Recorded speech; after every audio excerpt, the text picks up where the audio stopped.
Welcome friends. हम लोग अभी अपने पिछले वीडियो में हम लोग इंग्लिश का क्वेश्चंस को देखे थे। ठीक है, लैंग्वेज के लिए, एईडीयू के लिए। अब हम इसके आगे के वीडियो को शुरू करते हुए हिंदी के क्वेश्चंस को चलिए सॉल्व करने की कोशिश करते हैं। निम्नलिखित में से किसमें कंठ ध्वनि है? किसमें से कंठ ध्वनि है? ठीक है, तो क कंठ से निकलता है, ये आपको पता होगा। ये हिंदी का सिंपल सा क्वेश्चन है। वे ध्वनियाँ जिनके उच्चारण में स्वर तंत्रियों के निकट आ जाने से उनके बीच निकलती हवा में से उनमें कंपन होता है, कहलाती हैं क्या? वो कहलाती है घोष ध्वनि। घोष।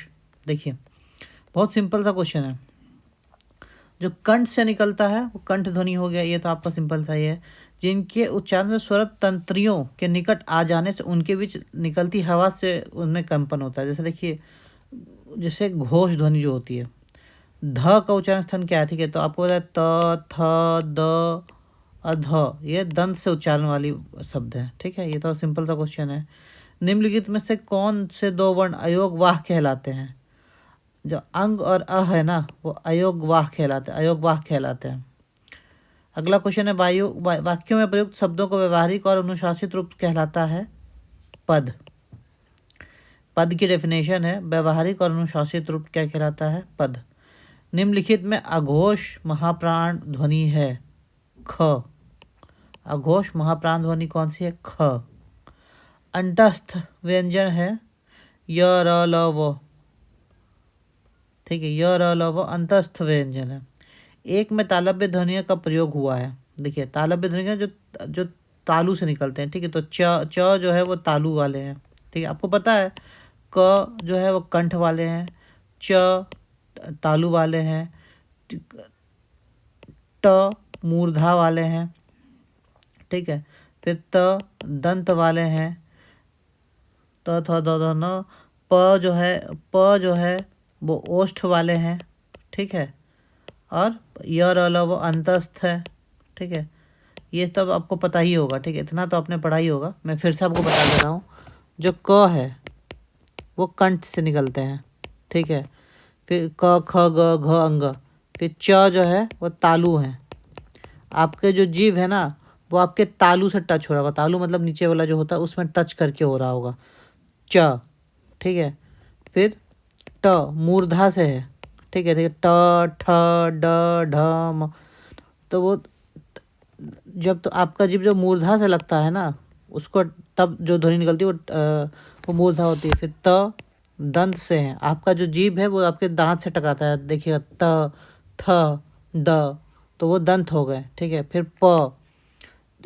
उसके बाद आता है प में क्या होता है? जब आपका मुंह हल्का सा खुलता है, जब आपका जो जीभ है वो आपके लिप्स पे लगता है, प, तब जाके आपके मुंह से निकलता है प, फ, ब, भ, म। फिर अंतस्थ, यह वाला जो है वो अंतस्थ कहलाते हैं। ठीक है, अगला क्वेश्चन है, केंद्रीय हिंदी निदेशालय ने हिंदी का मानक वर्णमाला में मूलतः कितनी स्वर और कितनी व्यंजन ध्वनियों का स्थान दिया है? ठीक है, ये तो आपको पता है। इसका आंसर है 11 और 35। 11 और 35 को जगह दिया है। सभी स्वर होते हैं अल्प प्राण। सभी स्वर क्या होते हैं? अल्प प्राण होते हैं। ठीक है, निम्नलिखित शब्द में उस शब्द को चुनिए जिन्हें उचित स्थान पर अनुस्वार का प्रयोग हुआ है। ठीक है, संयुक्त।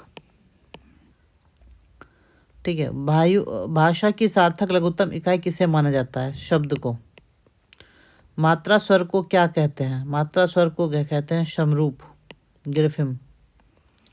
निम्नलिखित में से कौन सा स्वर समवृत है? ई जो है ना वो समवृत है। निम्नलिखित में से महाप्राण ध्वनियाँ हैं कौन सी?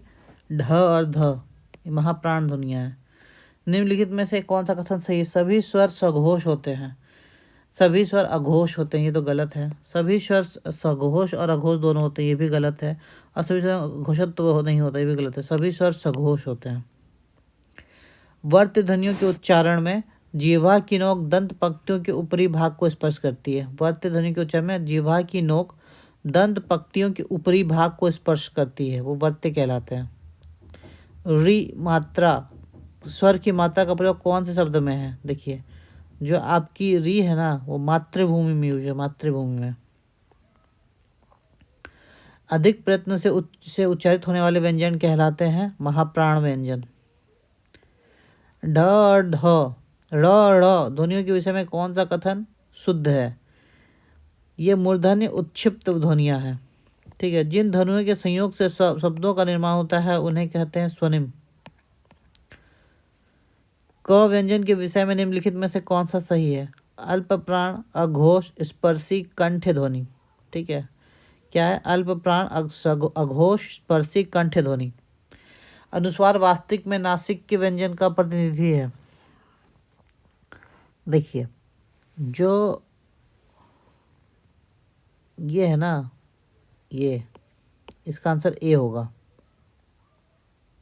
ठीक है, कोई व्यक्ति या वस्तु जिस आधार से अलग होती है या दूर जाती है, उस आधार में कौन सा कारक प्रयोग होता है? वो होता है अपादान कारक। आपको पता होगा, कर्ता ने कर्म को करण से संप्रदान के लिए अपदान से संबंध काके की संबोधन काके की और संबोधन है ओ अरे 8 कारक होते हैं, आपको पता ही होगा, आपने पढ़ा होगा। ठीक है, तो ये अपादान कारक होते हैं। जिससे दूर होता है वो अपादान कारक होता है। मैं तुमसे टेलीफोन पर बात करूंगा, इस वाक्य में टेलीफोन पर किस कारक में प्रयुक्त हुआ है? टेलीफोन पर किस कारक में प्रयुक्त हुआ है? ठीक है, टेलीफोन पर बात करूंगा मतलब टेलीफोन क्या है? वो कर्म है, मतलब करण, ये इस कारण से हो रहा है, तो ये करण कारक हो जाएगा। ठीक है, आपने पढ़ा ही होगा कारक। एक वाक्य में अपादान कारक का प्रयोग हुआ है। शिकार के तीर से बाघ मरा, हाथी के द्वारा पेड़ ढहा गया, सत्संग से बुद्धि सुधरती, लड़का बाजार से लौटा। देखिए, बाजार से लौटा, ये क्या कि ये दूरता को दिखाता है। निम्नलिखित वाक्यों में से एक में करण कारक की विभक्ति चिन्ह का प्रयोग हुआ है। कर्ता ने कर्म को करण से मतलब किसी से, जो होता है ना, जिसके द्वारा किया गया हो, उसकी बात हो रही है। लड़का दर्द के मारे छटपटा रहा था। भोजन के निमित्त पधारिए, नहीं। सिंह वहन में गुफा में रहते हैं, नहीं।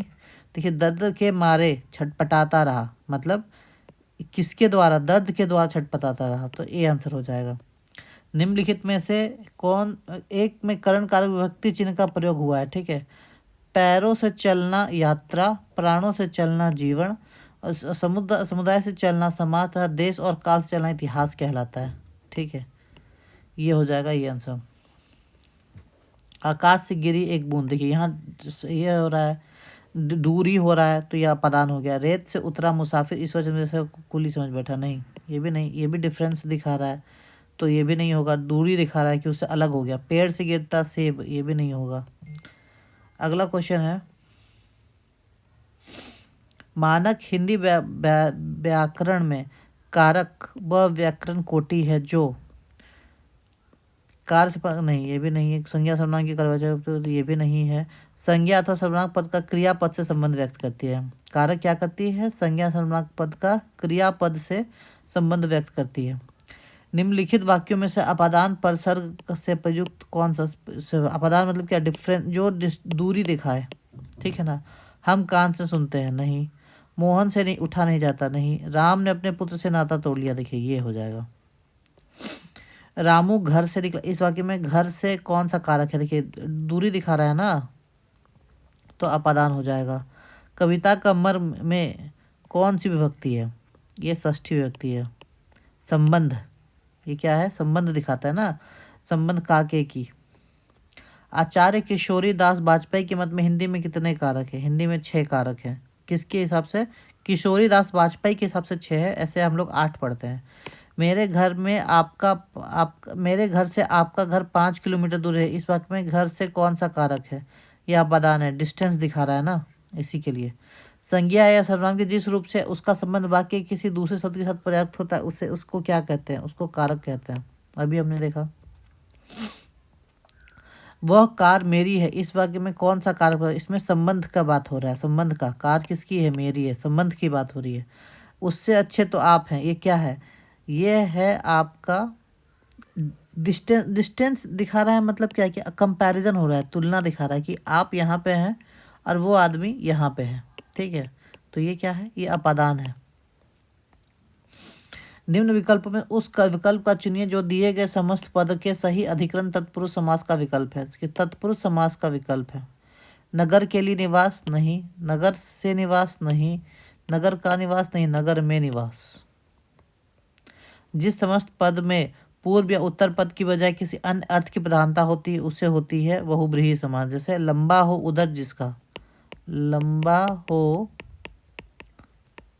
उदर जिसका, अर्थात लंबोदर, लंबोदर हो गया, या अर्थात गणेश हो गए। ठीक है, तो ये क्या है, समस्त पूर्व से उत्तर पद की बजाय किसी अन्य पद अर्थ की प्रधानता होती है। देखिए है ना, तो ये क्या है, बहुब्रीहि समास है। निम्न विकल्पों में से उस विकल्प को चयन कीजिए जो दिए गए समस्त पद को सही बहुब्रीहि समास का विकल्प है। मुरली धारण करने वाला, अर्थात मुरलीधर। समासिक पदों के घटकों को अलग करने की रीति को कहते हैं विग्रह, समास विग्रह। ये तो आप जानते ही होंगे। अगला क्वेश्चन, निम्न विकल्पों में से उस विकल्प को चयन कीजिए जो दिए गए समस्त पद के बहु समास का सही विकल्प है। रूप है सुंदर, सुंदर रूप वाला, असुंदर रूप वाला। ठीक है, अगला क्वेश्चन, समास में आए दोनों पद प्रधान हो तो कौन सा समास होता है। दोनों पद अगर प्रधान हो तो उसको द्वंद्व समास कहते हैं। अगर दोनों समास प्रधान हो तो उसको द्वंद्व समास कहते हैं। निम्नलिखित में से कौन सा पद बहुब्रीहि समास का उदाहरण है। मुरारी। नीचे दिए गए पदों में प्रयुक्त समासों का नाम उनके विकल्प में क्रमशः दिखाए गए हैं। ठीक है, रहा खर्च, व्यर्थ, गोला बारूद, छूट भैया। हाँ, ये क्या है पता नहीं। नीचे दिए गए पदों में प्रयुक्त समासों के नाम किस विकल्प में क्रमशः दिखाए गए हैं। अच्छा, रहा खर्च का दिखा है तत्पुरुष कर्मधारय अव्ययीभावी बहुब्रीहि। क्या क्वेश्चन कह रहा है यार, पता नहीं क्वेश्चन क्या कह रहा है, समझ में नहीं आ रहा। निलोत्पल शब्द में समास है, निलोत्पल, निलोत्पल समास है कर्मधारय समास। निम्नलिखित में से कौन शब्द द्वंद्व समास का उदाहरण नहीं है। द्वंद्व समास का उदाहरण नहीं, जिसमें देखिए द्वंद्व समास क्या है, जिनके दोनों दोनों वर्ड जो है वो प्रधान हो। जैसे दिन दिन, दोनों ही शब्द प्रधान है। ठीक है, धनुर्बाण में किस तरह का समास है। देखिए धनु और बाण दोनों ही ये क्या ना प्रधान शब्द है, तो द्वंद्व हो जाएंगे। जिस समास के पूर्व एवं उत्तर दोनों ही पद समान रूप से प्रधान हो उसे कहते हैं द्वंद्व समास। अभी हमने देखा द्वंद्व समास कहते हैं उसे। स्वर संधि के कितने भेद होते हैं। स्वर संधि के 5 भेद होते हैं। नीचे के शब्दों का सही संधि वाला विकल्प पहचानिए। मातृ आनंद, तो मात्रानंद हो जाएगा ये। नीचे दिए गए शब्दों में प्रयुक्त संधि शब्द का संधि वेद का सही विकल्प चुनिए। शास्त्रार्थ, शास्त्र जोड़ अर्थ, अर्थ। निम्नलिखित दिए गए शब्दों में संधि विच्छेद वाला विकल्प चुनिए। दयानंद, दया आनंद। नीचे लिखे दिए गए शब्दों का सही संधि विच्छेद करने वाला विकल्प चुनिए। योगेश्वर, योगी और ईश्वर, योगीश्वर। नीचे दिए गए शब्दों में प्रयुक्त संधि भेद का सही विकल्प चुनिए। अत्यंत, अत्यंत, अत्यंत क्या होता है, यण संधि। अत्यंत क्या है, यण संधि। नीचे दिए गए सही शब्द सही संधि वाला विकल्प चुनिए। निह और उत्साह, निरुत्साह, निरुत्साह।